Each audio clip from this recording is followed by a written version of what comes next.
Another duly noted podcast comes to you from the Coach's Podcast Room at Spurrier's Gridiron Grill in Celebration Point. Okay, welcome into another duly noted podcast presented by Titan MRI from the Meldon Law Gator Studios. We appreciate all of our great sponsors.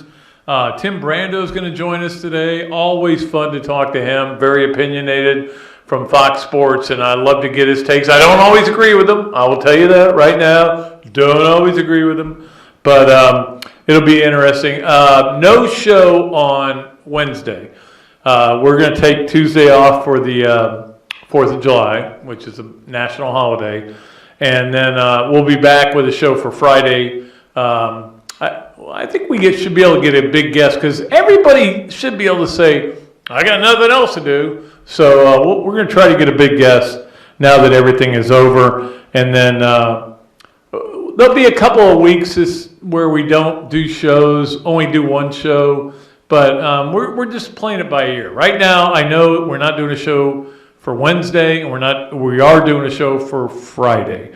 Today, we are also going to pull a winner for the Leonardo's at Millhopper Quick Pick. So people are excited about that. I know. You can't wait to hear who it is. In fact, I'll have to get from Zach, I'll have to get a number between, just think about this, Zach, 10 and 49 are somewhere in between that is the number you have to pick. Okay, let's get to the starting five, which we hope will soon be sponsored, and I'm working on it. I'm going to make a big phone call today. The starting five, number one for me is the aftermath of a blowout. There's no other way to put it. I mean, again, I talked about this picking up my family at the airport, and they were kind of upbeat. They had so much fun out there. And I think everybody who went out there had fun except for the last game. And that is what sports is. Sports is unscripted. You've got to deal with it. You can't assume you're going to win. If you want to go somewhere and assume you're going to win, it's not going to happen. It might happen. There's a good chance it's going to happen if you're a really good team.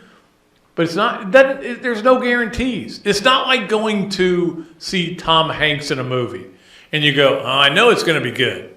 And when it's bad, you go, man, did not see that coming.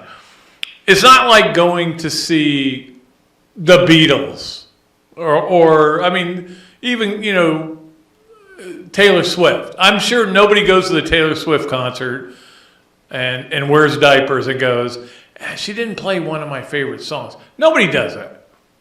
But this is sports. Sports is totally unscripted. So it's a matter of how we remember this team. And I've been thinking about it a lot. And I actually am working on a story for this weekend for Gators Wire on the 12 greatest moments from the calendar year. And when I say calendar, I'm talking about September to now. Because that is my calendar. And I think it's most people's calendars that are big sports fans, big Gator fans.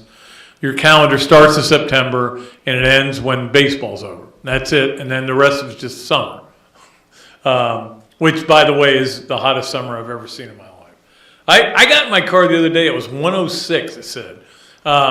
It's like when you look at your car temperature thermometer, it's like watching the pitch clock, or not the pitch clock, but the miles per hour at the College World Series. Oh, 98. Now it's 97. No, it's up to 99 again. That's all it is. It is what it is. That's why we live in the state of Florida. But I think everybody should remember this team very fondly. Very fondly. This team did some amazing things. I love this team. I really did. Probably as much as I ever loved a Gator baseball team, other than I think 96 when Wilkie was a freshman, and 98. I really loved all those guys. They're having a reunion this fall, and they've invited me to be there. The 17 team, I didn't have any real relationships with guys there, but this team, I don't know. This team just was special, and I'm glad they didn't waste a lot of the things that happened that were positive. And there were so many positive things. And that's the way you have to sit back. And now that you've had a little time away from Monday night and just go, you know what? What a team. This was a great team. And this was a lot of fun. And we had a blast. And we got to go to a College World Series. And we got to go to a regional. And Florida lost the second game and then came back and won. And it was unbelievable. And then they played South Carolina, who swept them. And they swept them in 2 games. And guys did things we didn't expect to see. And then Ty Evans hits 5 homers in the College World Series. And it was great. The only thing that was missing was winning it all. And it's hard to win it all. LSU's really good. They were really, I would have rather they played Wake Forest, but it doesn't mean they would have won. It's hard. It's hard, especially when it loses like that, ends like that. But I just think the aftermath should be, what a great team. What a great group of guys. Seem to like to play with each other. Seem to like to have fun. Seem to like it mattered to them. That's all you ask for. We did the radio show yesterday. We hadn't done a show in 2 weeks. Well, we did the show yesterday, and that's the way most people were. They were pretty good about it. They were talking about, it just didn't work out at the end, but, what a great season. And I think it was, and I think that's a way you need to remember this season. All right, number 2 on the starting 5. A lot of preseason love out there from Michigan, I'm hearing. This is, again, it's talking season, as Coach Spurrier put it eloquently. I got to look up the year that he said that. I think it was like 95-ish, somewhere in there at SEC Media Days. Somebody was asking about something, and he went, it's talking season. And everybody ran with it, and now it's become, everybody talks about how it's talking season. Well, it's talking season right now, and we know Georgia's going to be preseason number 1 because they've got a great team, they got great players, and they have nobody on their schedule. It's a freak of nature that the SEC has allowed to happen. But there's a lot of preseason love for Michigan. And we're going to get with Tim Brando on this, is going to join us in a little bit about that. A lot of love for Michigan. And today we are actually going to start a new feature, which is going to be the duly noted foursome, which is going to be 4 things. It could be anything. It could be favorite Beatles songs. It could be who I think is the top 4, which it'll be today. Going into the season, who I think is going to be the preseason top 4. Could be anything. It's available for sponsorship. So we've got a couple of things available for sponsorship. Anytime you do a podcast like this, people fall in, people fall out, and I understand it. And everybody who's been a sponsor at one point, I appreciate you so much. Don't ever think I don't appreciate all the things that you did for me, because I take all of them personally. And positively, but at some point, this market's not doing good. Let me drop out for a while. Maybe I'll come back. That's great. But we've got some things available if you want to get involved. I know you guys are tired of hearing me say that, but this podcast will only stay alive as long as, we're doing okay with it, because there's no point in just doing a podcast to hear me talk. I talk on the radio too. So I can do that. All right, number 3, Florida finishes 5th in the Learfield Cup, which measures how good you did in the national championships. It doesn't measure conference. Now, Tennessee won the SEC All-Sports Award, which Florida never lost. I think they won it like 20 out of 21 years or something like that. Georgia won it 1 year. I'll never forget this. I got a call from Claude Felton, the best SID you could ever be around, a great guy. He said, hey, can you come present this All-Sports Award to us at the Atlanta Touchdown Club? And I go, are you paying for it? He goes, well, no. We thought you would want to do this. And I go, how about no? First of all, I don't want to give it to you. Second of all, I don't want to, on my own dime, go up there. So I mailed it to them, and they won it that year. But since then, the last 3 years, I don't remember who won it 3 years ago, but Tennessee's won the last 2.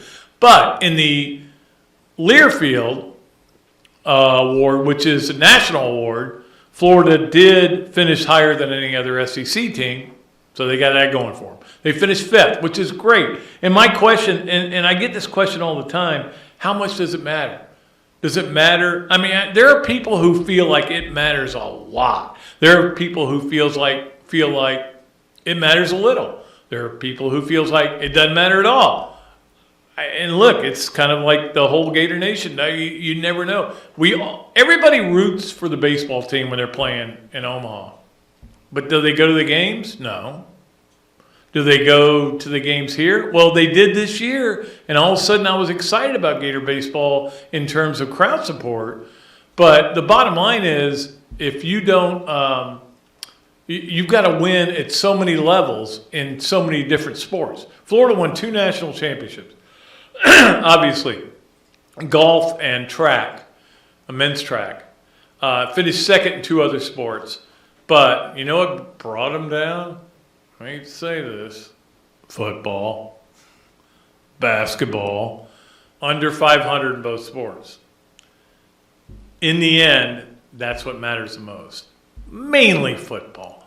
Like you can say, because football and basketball are the revenue sports, you can say football wasn't good, basketball, but if football's good and you finish 5th, you're going, hey, we're the everything school. If football's bad and you finish 5th, you go, if we could only get good in football.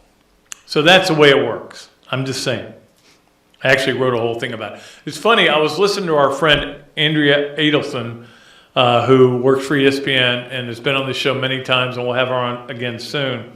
And she was talking about the ACC and how the ACC is really a great conference. It's just that they haven't been able to get back there in football. And I'm like, are you talking about the Gators? Because that's what the Gators are. They're good in everything, pretty much. Not everything. I mean, obviously soccer has got a long way to go.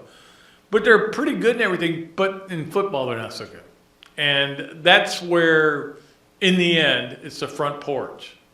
That is your front porch of your university, is your football program. That's why people want to go to the University of Florida, your football program.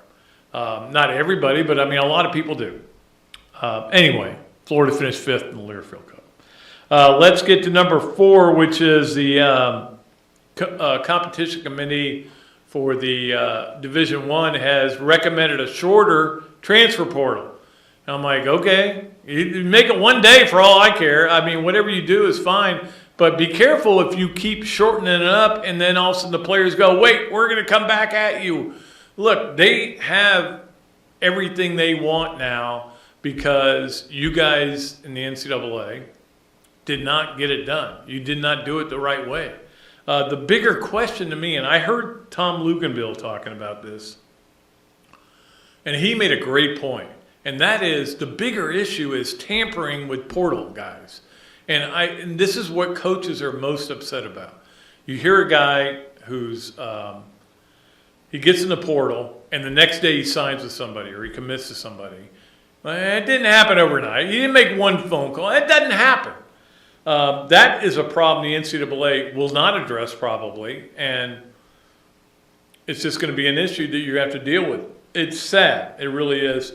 And now there are stories out there, and there's a lot of conversation about there as whether the Saudis will get involved in college football the way they got involved in LIV. And they basically bought the PGA Tour. You guys run it, but we want to get the money, and we want to do this. And okay, whatever. It's capitalism, right?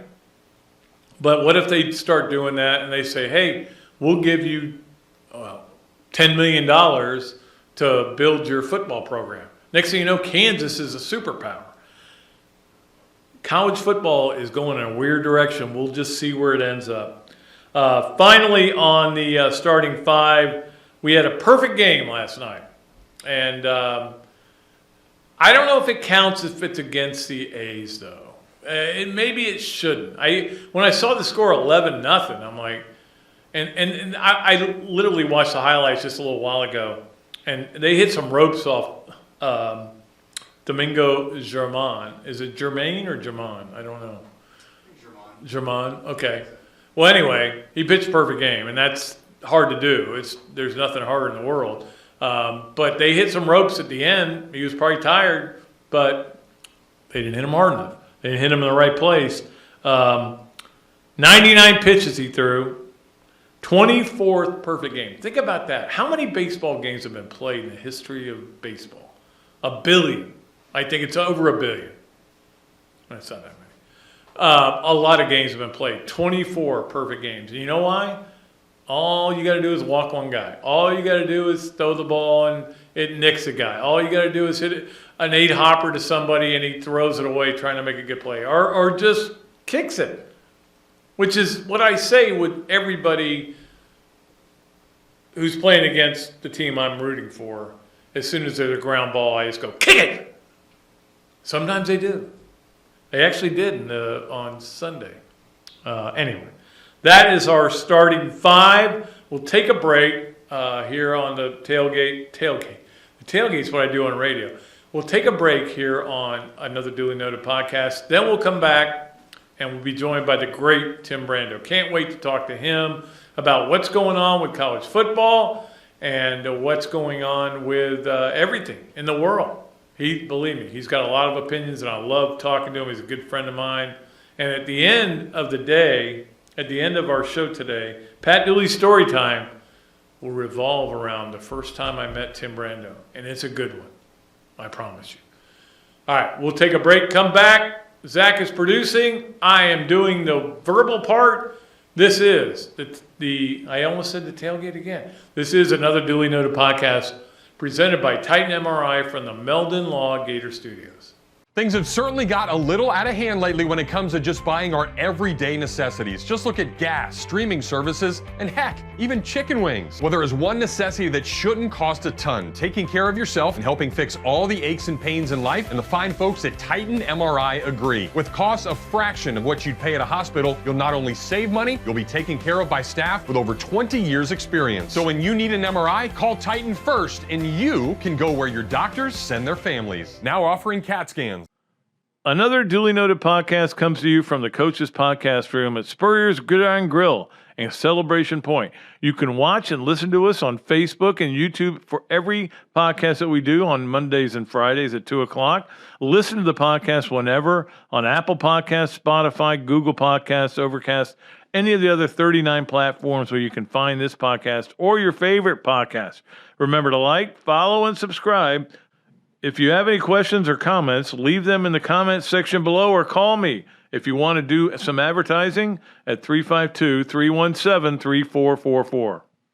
Great food, great atmosphere, a diverse menu, everything made from scratch, plenty of space, and locally owned. These are all the characteristics of a great restaurant, and you can find each and every one of them right here in Gainesville at Ballyhoo Grill. Ballyhoo Grill prepares all of their food fresh every day, from their salad dressing to their award-winning soups. Bring your family and enjoy dinner under the Tim Trebo Tiki Hut while listening to live music. Or if you're running low on time to eat out, they also deliver through Uber Eats, Fight Squad, and Postmates. A Gainesville staple that's been open for over 30 years. Check out Ballyhoo Grill on Facebook or at ballyhoogrill.com. Hello there, everybody. I'm Pat Dooley, of course, from another Duly Noted podcast. And this is a great Adam Brewer, and he has just opened up a place here, Adam Brewer To Go. What would give you the idea to do this, to have a to-go place like this? We really like the fast concept, being able to get the barbecue. Now we have this new online ordering. So before it was a call ahead carry out, quick service. We have like a curbside kind of a deal where everything's ready to go for you. And then we thought, wow, we have a really great dine-in concept, but how can we make this streamlined for the customer and make it easy and accessible for all parts of town? Adam's Rib Co. To Go. Come on down and enjoy it. Okay, and welcome back to another Duly Noted podcast presented by Titan MRI from the Meldon Law Gator Studios right here at Steve Spurrier's Gridiron Grill, which I'm sure Tim Brando cannot wait to go to. I don't think you've been here yet, have you? No, Pat, I need to.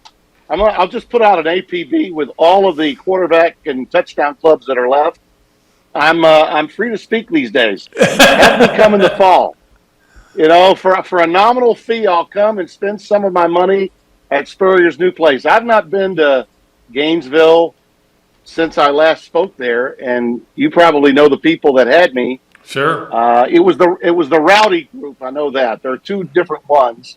This was the Rowdy group. That would be the Fighting Gator Touchdown Club. Yeah, they're a little rowdier than the quarterback club. Yeah. Yeah. Let's just say I can tell a few more stories to them. So yeah, and I'm back on the circuit a little bit. I stopped speaking when I did my radio show, which, as you know, was televised, and I got love I that couldn't show. do it really through that period. I just said, I'm getting an honorarium, staying at home. I'm going to stop speaking. But now, I'll do about 5 or 6 a year. I will. And so I'd love to come, and I'd love to see Steve and the place that you're at. I've heard great things about it. I have. Yeah, it is. I mean, I used to watch your show. I mean, there are not many radio shows that I watch, but I would watch your show. I loved your group. I know that the Dan Eds get all this publicity, but your group was great. Patrick Netherton and all those guys. I used to love watching that show because you guys talked SEC football for the most part. We did. We talked college sports. And that was my credo, that no one really talks it enough. There's a black hole for college football and college basketball, everything college is just totally ignored by daytime cable television.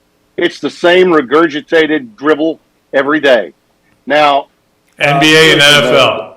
NBA and NFL. Now, NBA and NFL. That's all they talk about. Right. Now, the conference networks, they do a nice job, no question. But it's audience specific. It's just about their leagues. No one's really talking about the totality, a global, from a global prism. It just doesn't exist. And that's unfortunate. We did it. The only problem really that we had with our show, and obviously I was happy to have the thing televised, and it was for about 2 years on CBS, and it ended primarily because they took it off the air to save money. Not because we didn't have numbers. We had the most viewership that any of those shows ever had. But CBS Sports Network was so small and lacked distribution that it couldn't compete with, the other cable entities. It couldn't compete with FS1, couldn't compete with ESPN or 2 or you or any of those. So when I started doing play-by-play, period, for Fox back in 2014, after 1 year of trying to balance my travel schedule with a daily radio show, I said, I can't do this anymore. I need to have the freedom to, go in as early as I want to go in, see the coaches, meet with the players. So I retired it on my own, and I'm happy to say that all those guys you're talking about, Patrick Netherton, Rogers Hampton, Dave Druda, who was our producer, is now the operations manager of about 6 stations owned by Mel Karmaz's and son in West Palm Beach, Florida. He's doing great. Really? I'm really proud of him. Yeah, he's doing great. So I wanted to make sure all those guys got situated and they were okay. I had about 4 guys. Jay Watley was the other one, and he's the number 1 rock jock in my hometown. And Rogers is running all the sports radio shows in my hometown. So everybody's doing great with it. We had fun. We did. And I was really happy that CBS decided to televise it. It was great to be able to. It was kind of ahead of its time that way, though, right? It was. Now Colin Cowherd, all these guys are their shows are televised. Yeah. You guys were first time I went, whoa, it's on TV? Well, that's even better than listening on the radio. Yeah, and it was costly from a television standpoint for them to operate it out of New York, but have us doing the show in Shreveport. But that was the only way I was going to be able to do it. And we used, at that particular time, breakthrough equipment that now is being used to televise, a lot of games post-COVID. You're seeing a lot of games done without trucks, with producers and directors in other places. And we had been doing that since 2011 when the equipment was first out there. In other words, not using a satellite. And it was interesting, to say the least. But we had robo cameras that were moving without them being manned. But we had 5 or 6 of them, and it was a fun show to do. I enjoyed it, but as they say, I'm really glad it's over, and I'm not going to do it again. Yeah, it's kind of like I was with the College World Series. I was glad when I didn't have to stress out anymore. Certainly, Yeah. everybody here wanted a different ending than what happened there. But you know, it got to a point where I just couldn't have that much stress in my life. I'd just gone through it with Florida Golf winning the national championship. A very good friend of mine, J.C. Deacon, winning that. But let's talk college football, Tim, because we are at such a weird place. I mean, just yesterday, a couple days ago, they announced that if you sign your letter and they change coaches, you can leave. You can leave pretty much whenever you want. Well, you can go wherever you want. There's no penalties. And that's the way we have to deal with it. We have to deal with NIL. We have to deal with transfer portal. And I just don't know, like, the NCAA has been late to everything. You know that. So I just don't know where we're going to be in 3 or 4 years. Let me begin with this. Charlie Baker is a brilliant guy. He's a Republican governor that navigated through a blue legislature for 2 terms. Okay, so, but we talked about timing earlier. My show might have been a little before its time. Well, his time as NCAA president is too late. That's right. Mark Emmert turned it into a disaster.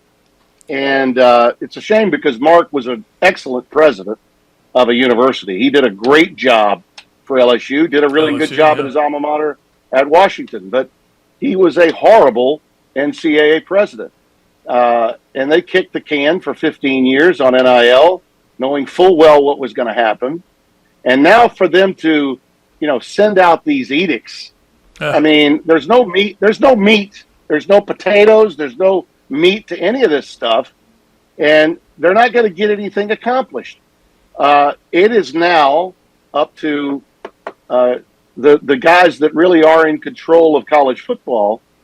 And I am a little bit optimistic now because I think that Tony Petitti, my former boss at CBS, I had him as my executive producer for 9 of my 18 years there. Tony's a brilliant guy. He really was the blue chip author for Roy Kramer's Bowl Championship Series. So even though he was in television, he had deep roots in college football. I don't think a lot of people in media really understood that or know that. I think they're now finding it out. Because he is a tremendous leader with but likes to keep a low profile. He's not as necessarily accessible to media as I think he will be in time, but he knows he's new, and that's the reason why he's trying to fit in and blend in at this point.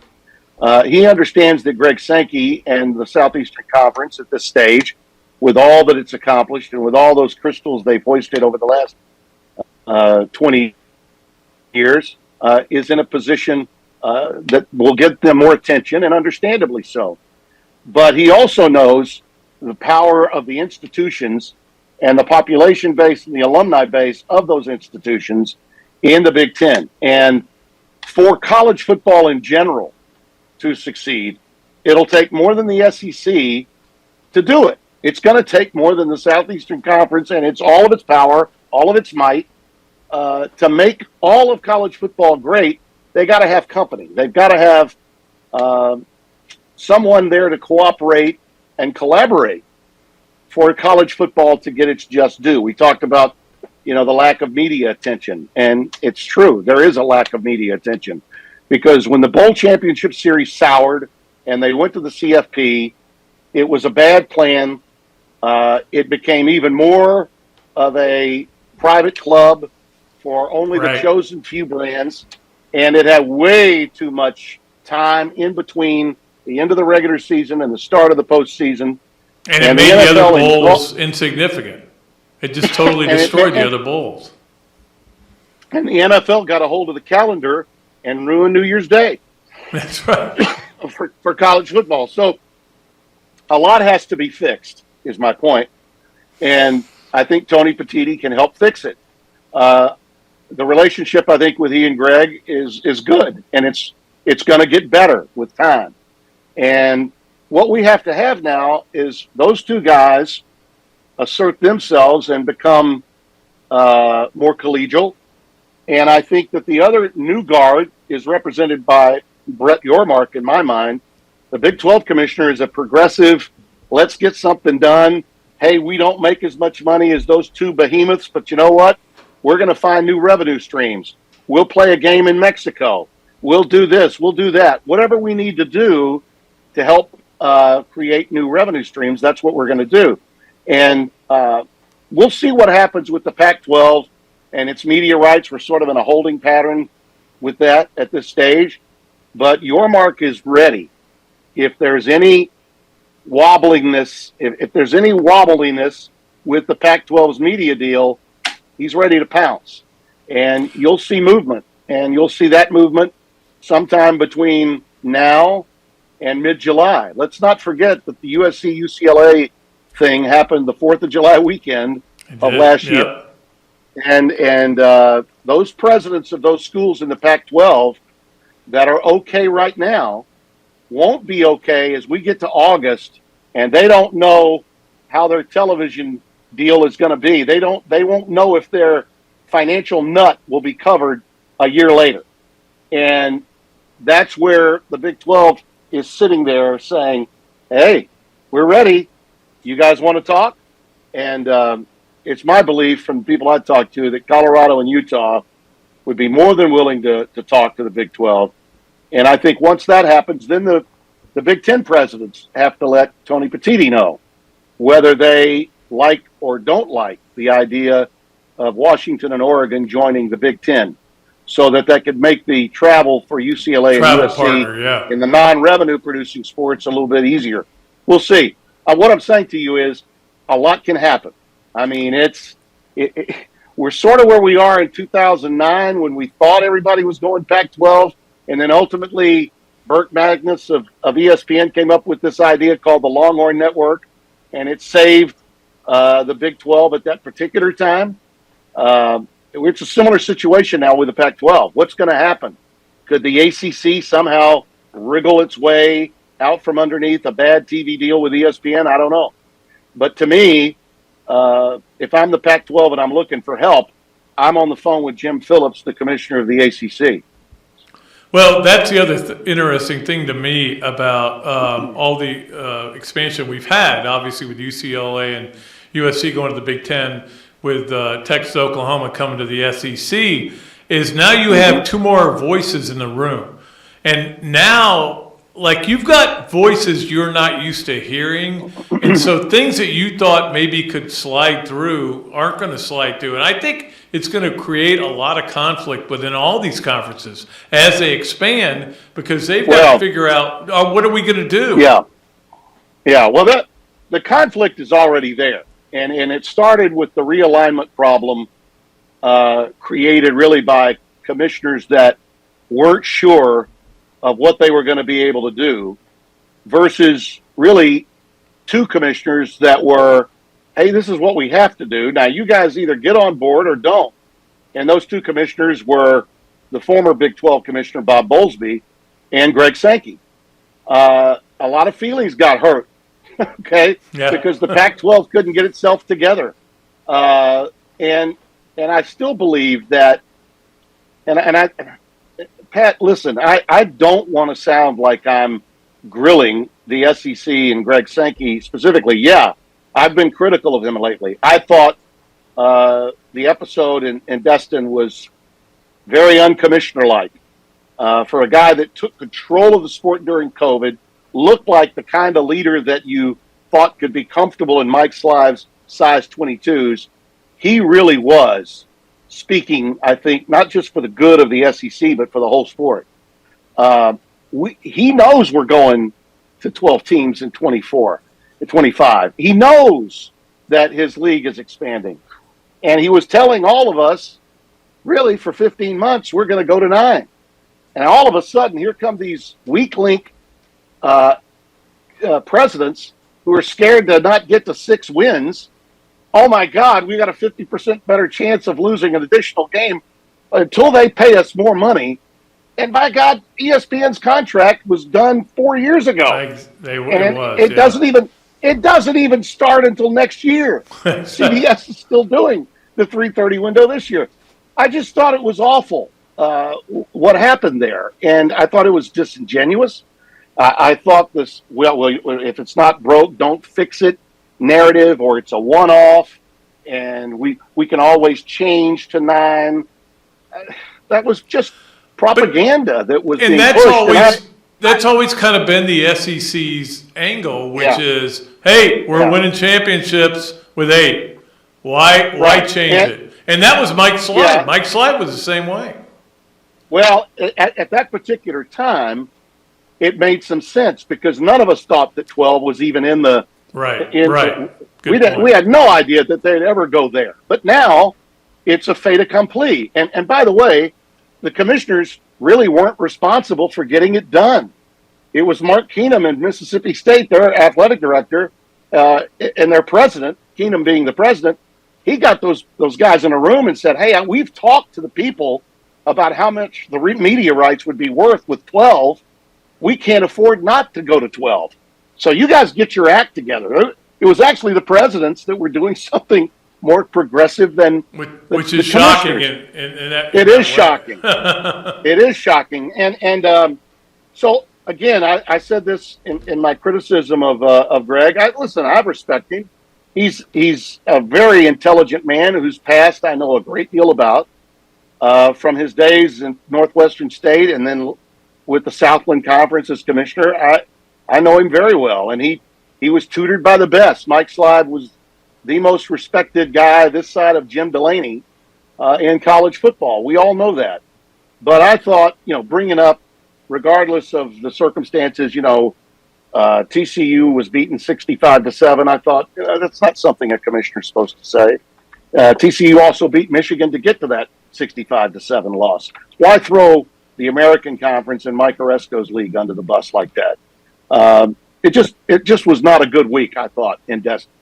But no, listen, I believe that he, based on everyone I'm talking to, with all the potential realignment that's out there, Tony Petitti and Greg Sankey have a really good relationship, and I think they can galvanize everyone else.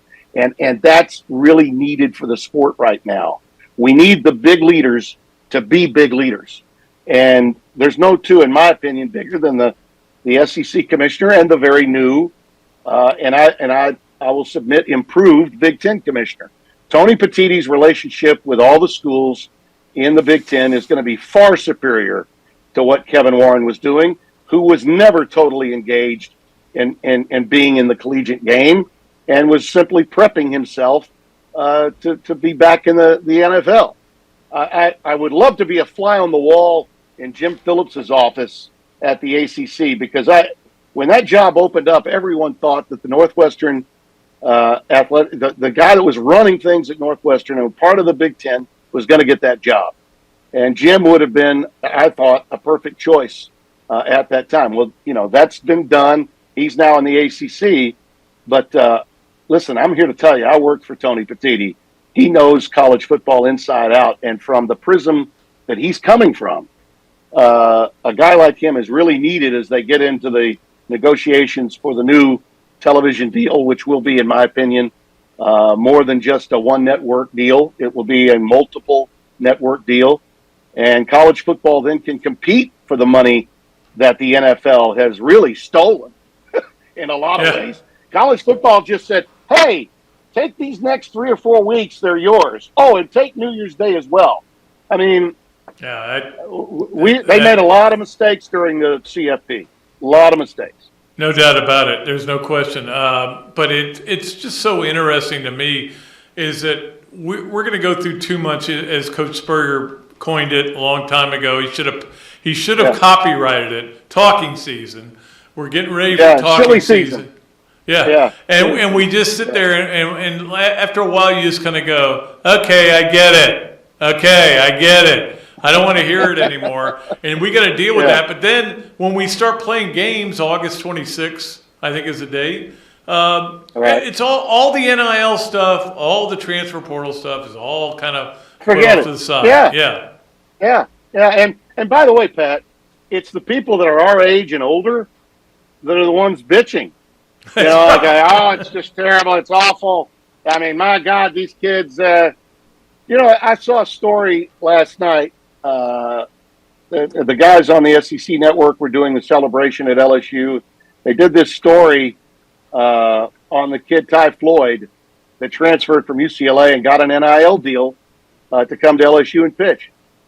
He gave all of that money, all of his NIL money, to the disenfranchised, the needy, the people that are hungry and homeless in Baton Rouge. There are so many good things going on with NIL that you don't hear anything about. Now, you will hear, oh, Saban's going to offer $2 million to get this kid to leave LSU's quarterback room and come to Alabama. Or you'll hear about Jane Rashada. Jane Rashada being the ultimate. Yeah, the media wants to report the salacious and all that that's the bidding wars. And yeah, I know some of that exists. I know it's not all pure, but there's a lot more good than bad with NIL. And I think there's more bad with the portal than there is with the NIL. Exactly. But the portal is the portal is still good. We just have to regulate it. And how we go about regulating it is, again, where guys like Petiti and Sankey can go in. I applaud Greg and the SEC people for going to D.C. and spending some time there. But it's going to take them as a group, them being, multiple commissioners, more than just Greg Sankey, but Tony Petiti as well. Maybe bring a couple of group of 5 commissioners in, the new commissioner of Conference USA or the Sun Belt, to go along with Mike Oresco, who's clearly done a remarkable job for the American Conference as the best of, really, the group of so-called group of 5 leagues, because it's in the best interest of all of college football, even with the Power 5 people, to protect all the institutions that are playing at the Division I level. We got to find a way to protect everybody. And that's the thing. I think I heard Luganville talking about this yesterday. The problem isn't the NIL. The problem is tampering with portal guys. And you know what's going on all over the place, and nobody's enforcing anything about it. And it's happening, and guys are saying, I'm in the portal, and a day later they sign with somebody, and you're like, well, how did that happen so fast? Well, because they were tampering. Speaking of Spurrier, all right? Speaking of the head ball coach, we heard what Trent Dilfer had to say, right? I thought it was awesome.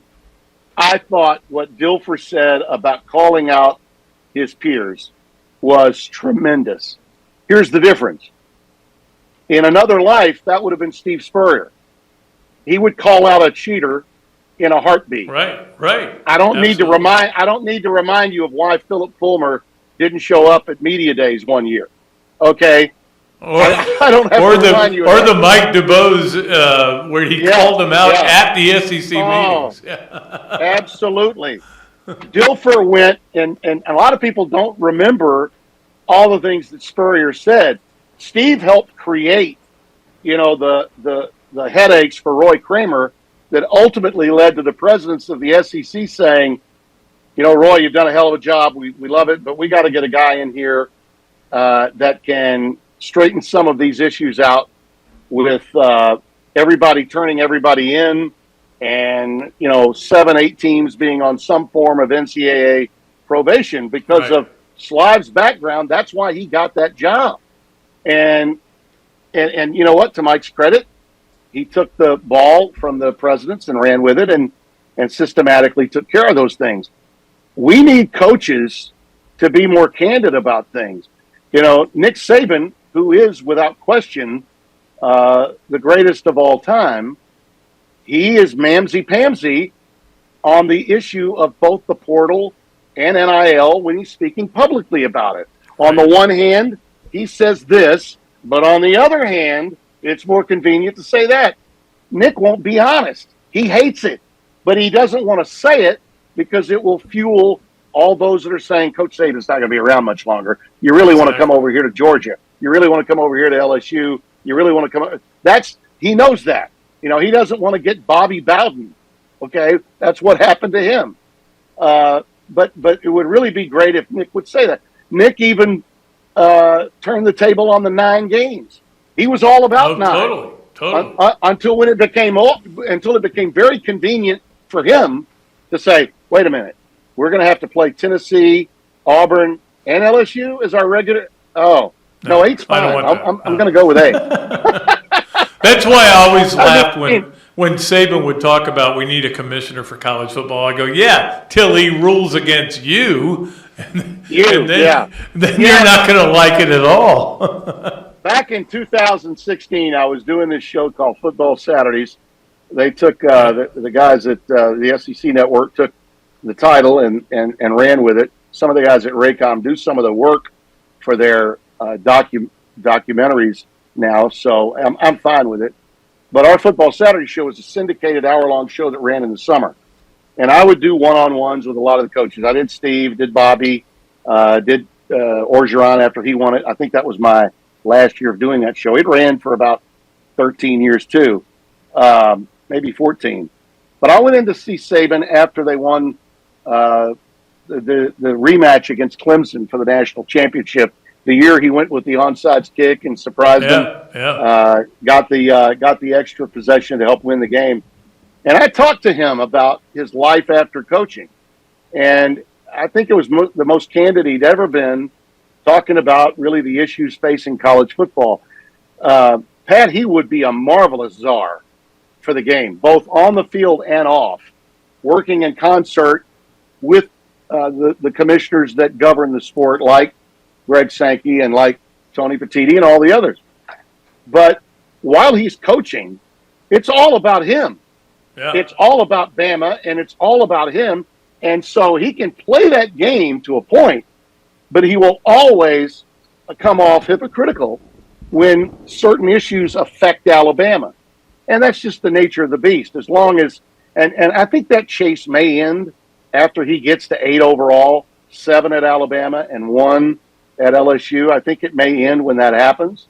And I'd love to see him, be a spokesperson and someone that protected the sanctity of the game, so to speak, on the field. I think he'd be great at it.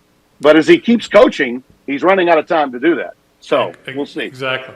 All right, Tim Brando joining us on the Big Mills Cheesesteaks Zoom line. And, of course, it's time for us to play Yes, No Way, or Maybe with Tim Brando, where you've got to answer 3 questions, which brought to you by Big Mills Cheesesteak, street dining done the right way, sponsors of the Bob Dooley Invitational as well. Number 1, all right.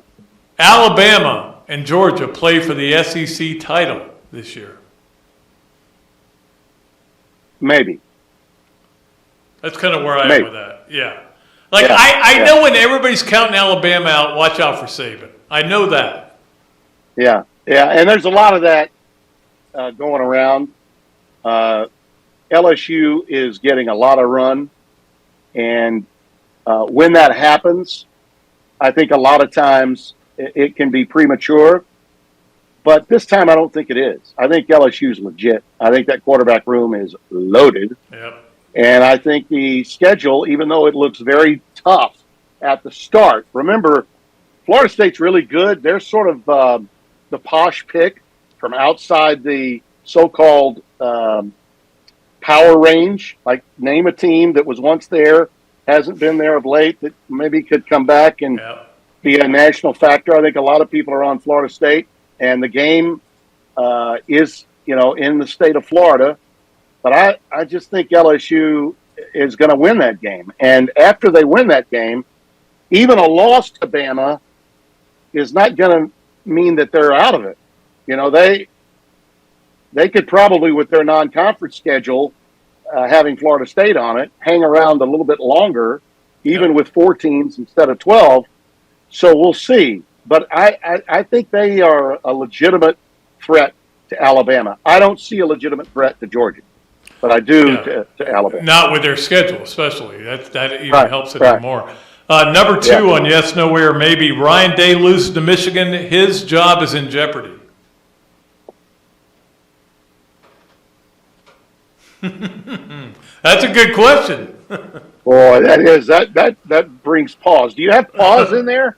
Yes, no, maybe, or pause? I'll say no. I'll err on the side of no. Okay. And I'll do this because look, Harbaugh endured, what was it, 5 straight at Michigan, Yeah, 5 straight losses. I think Ohio State, even though they're not like Michigan, Buckeye fans take it more personally than Michigan fans. And Ohio State fans are not like Michigan in terms of, well, let us hold up our AAU stature and say it's still okay. Ohio State fans aren't like that. I think he could get away with one more loss, maybe. Not a 4th, but maybe a 3rd. I'll go no. Okay. Okay, and then finally, you have a favorite among your 4 grandchildren. Oh, gosh. That's terrible. That's unfair. That's really unfair. I'm going to side with a very unpopular thing now, is to side with gender. But I had 2 daughters. My house is pink, lavender, dusty rose, and mauve. When my 2 daughters got married, Tiffany is now 40. Tara is now 32. We have 4 grandchildren between the ages of 2 and 6. Okay. But we only have 1 boy. I only have one grandson, and he just had his birthday yesterday.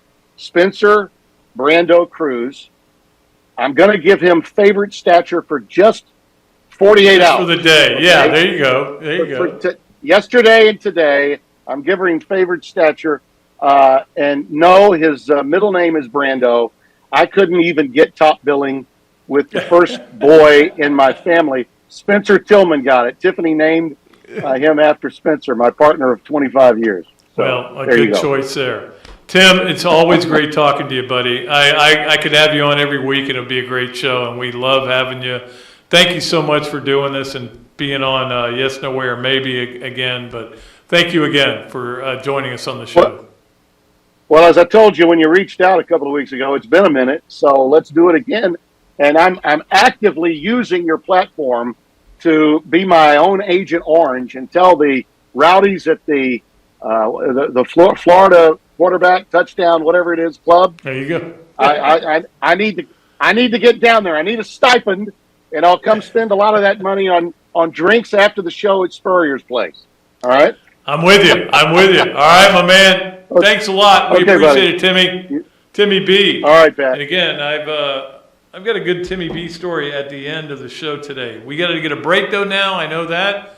Until we come back, you are listening or watching another Dooley Noted podcast presented by Titan MRI from the Meldon Law Gator Studios. Things have certainly got a little out of hand lately when it comes to just buying our everyday necessities. Just look at gas, streaming services, and heck, even chicken wings. Well, there is one necessity that shouldn't cost a ton: taking care of yourself and helping fix all the aches and pains in life. And the fine folks at Titan MRI agree. With costs a fraction of what you'd pay at a hospital, you'll not only save money, you'll be taken care of by staff with over 20 years experience. So when you need an MRI, call Titan first, and you can go where your doctors send their families. Now offering CAT scans. Great food, great atmosphere, a diverse menu, everything made from scratch, plenty of space, and locally owned. These are all the characteristics of a great restaurant, and you can find each and every one of them right here in Gainesville at Ballyhoo Grill. Ballyhoo Grill prepares all of their food fresh every day, from their salad dressing to their award-winning soups. Bring your family and enjoy dinner under the Tim Brando Tiki Hut while listening to live music. Or if you're running low on time to eat out, they also deliver through Uber Eats, Fight Squad, and Postmates. A Gainesville staple that's been open for over 30 years. Check out Ballyhoo Grill on Facebook or at ballyhoogrill.com.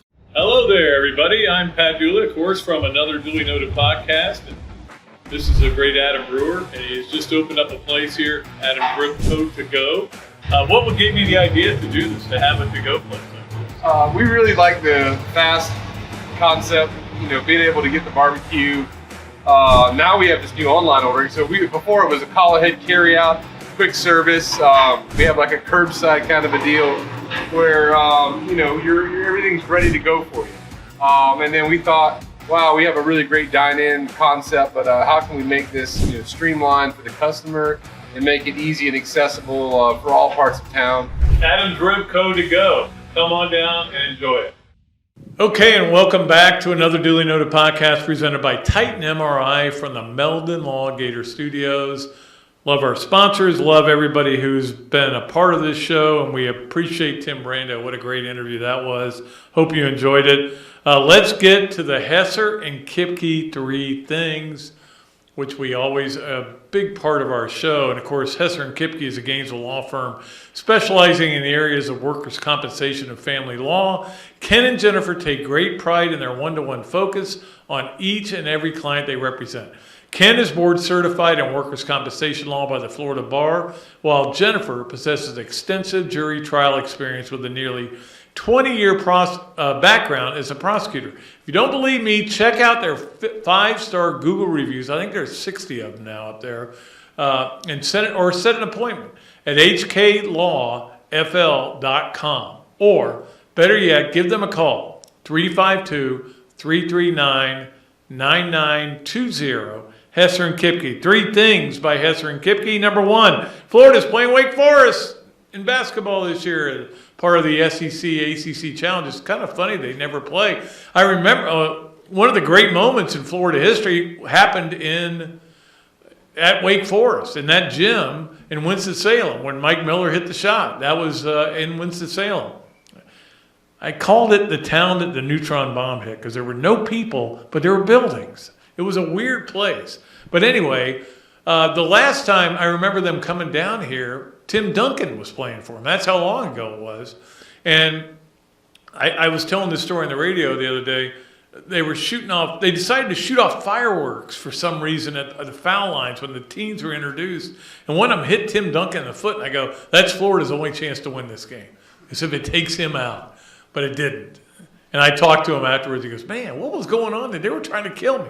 I go, I think that was the goal, just to knock you out for the game. But so Florida's schedule coming into fruition now. It's going to be a really hard schedule, and they hopefully have a really good team. We'll see how that goes. Number 2, the NFL, more suspensions announced for gambling. It seems like all of them are with the Colts. I don't know what's going on there. But, the bottom line is when I hear about these stories, I go, well, why is it a big deal if you're betting? Well, look, it's basically insider trading is what it is. These are Bernie Madoffs. They know what the guys are, who's not playing, who is playing. They know better than anybody who's hurt. They talk to them all the time. It's insider trading. That's why the NFL, even though they can on the one hand go, hey, why don't you bet on who's going to catch the next touchdown pass? Just don't be an NFL player if you're doing that. It's a very, I don't know if hypocrisy is the right word, but it's very kind of weird how it's working. We want to promote more gambling, just not with our players. However, I do get the insider trading angle. That's my story, and I'm sticking to it.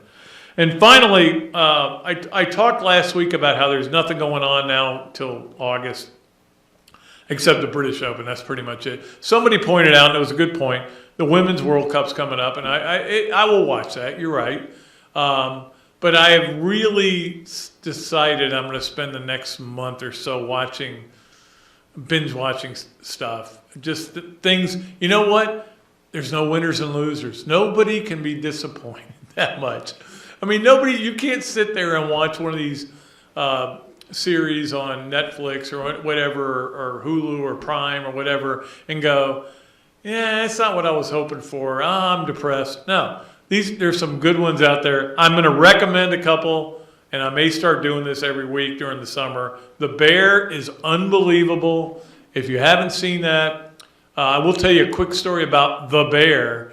I went to Tuscaloosa one year during the Ray Perkins era to do a story about what their problems were. And The Bear, which was a movie starring Gary Busey, was playing in every theater there. And it was terrible. Just the worst movie you've ever seen. It was awful.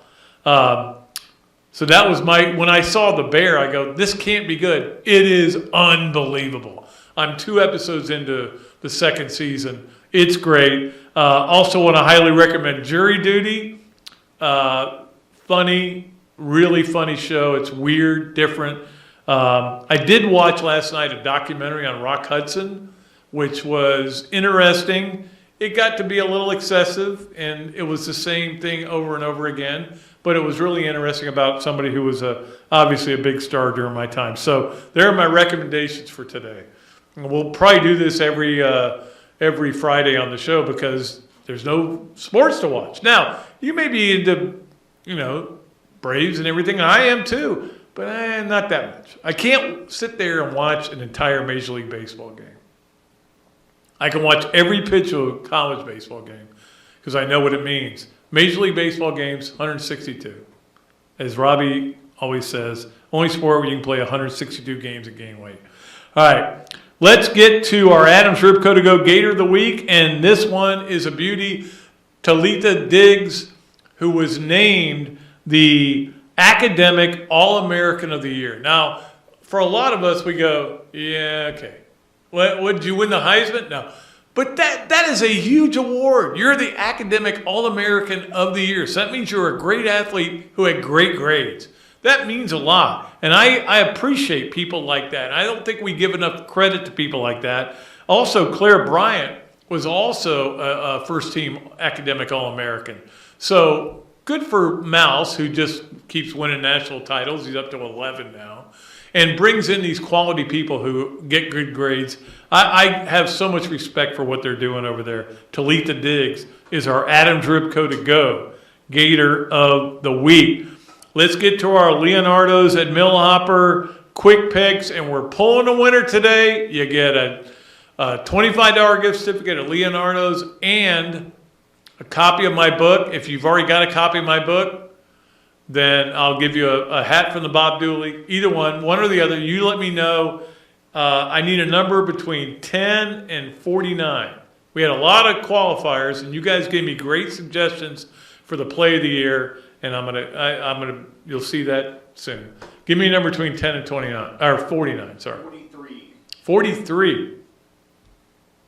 I'll find it here. Oh, there it is. Michael Tadine. I know Michael Tadine. I don't know him that well, but I know him a little bit.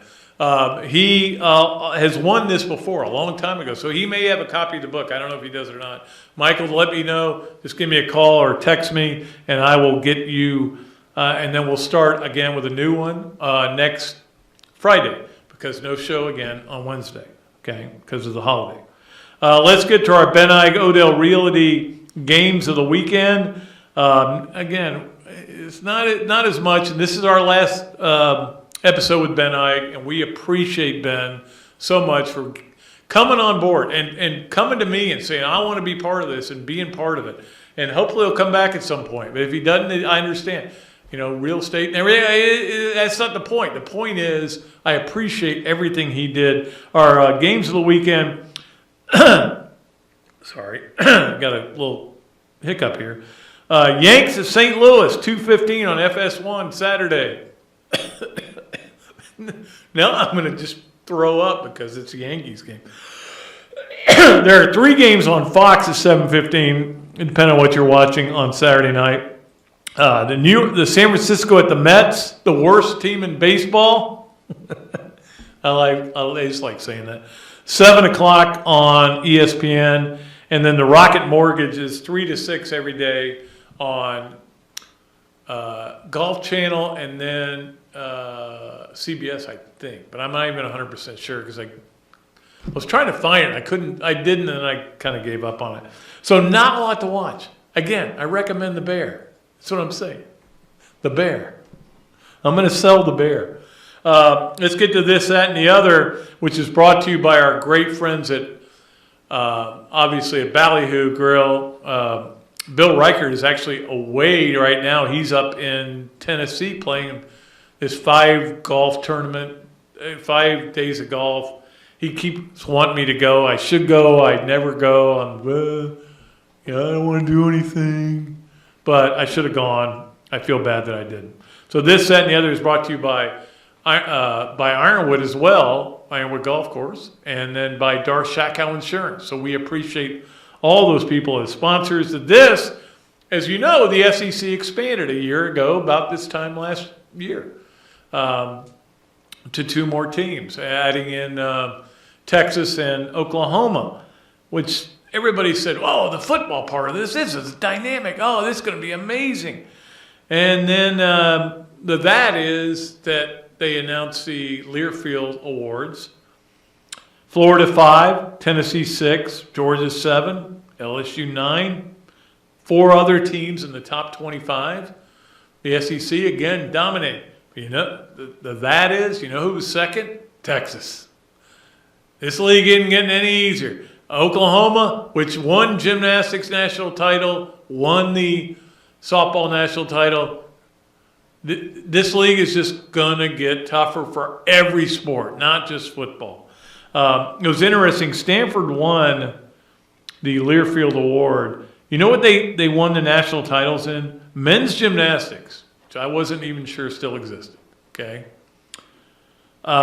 Women's rowing, which, I'm sure they got somebody from one of the Hollywood families to play for them. And then women's water polo. That's what they won the national titles in. I will take golf and track over those 3. But that's what I think they should do a award where it's everybody in the Power Five's got to be playing the sport or it doesn't count. The problem with that is Vandy doesn't play a bunch of sports, so that would be a problem. But maybe there's a better way to do it. Bottom line is that's this, that, and the other. Let's get to the duly noted foursome, which is going to be a new feature we're going to do. We're going to try to sell this and make it work. And this is going to be my predicted top 4 when the polls come out in about a month or so. Month-ish, month and a half probably. Georgia's going to be number 1. We know that. Number 2, I think it's going to be Michigan. I talked about that earlier. Number 3, I think it's going to be Texas. I think people are going to jump on board that. And number 4 will be Alabama. Now, the reason I say that is to point out that I don't think FSU will be in the top 4. Doesn't matter if they're 5th, 6th, 7th, and 8th. If they win their games, they're going to be fine. But FSU fans are going, how can you not have us in the top 4? We're going to be great. Well, you got to win more games than you've won in the past, and we'll see what happens there. But that is a duly noted foursome. And we'll do anything in there, the foursome. We'll do songs, Beatles songs, great players, great plays. We'll do anything if you want to be involved as a sponsor. Let me finish up with Pat Dooley's Storytime, brought to you by Eastlake Pediatrics. I was playing golf the other day, and I think I mentioned this on the other show the other day. And I looked down and I saw the ball, Eastlake Pediatrics. I was like, oh, man. Yeah, that was our golf tournament. That was fun.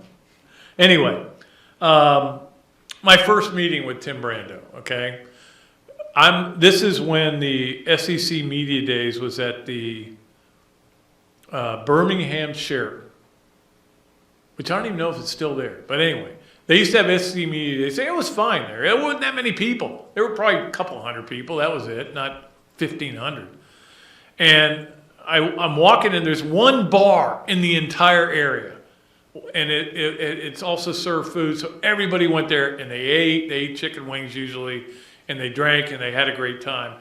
But there wasn't that many people. But it still was crowded. But I walk in and I hear this loud guy talking. And I walk up and I go, it's Tim Brando. I know that guy. I've known him from TV. I don't know him, though. And I sat down next to him. And he proceeded to tell me the entire, well, it wasn't just me. It was everybody in the bar. The entire story of his vasectomy. And it was the funniest story I've ever heard. I can't repeat a lot of it. It involved icing, if you get my drift. There was ice applied in certain areas. But it was so funny, and I was like, this is a guy I'd love to hang around with. And we've been hanging around ever since. We've been friends ever since. That was my first meeting with Tim Brando, as he told me about his testicles. That's all I have to say about that. All right, that's going to do it for the show. Thanks to Zach for doing a great job producing. We are not going to be here next week until the Friday show.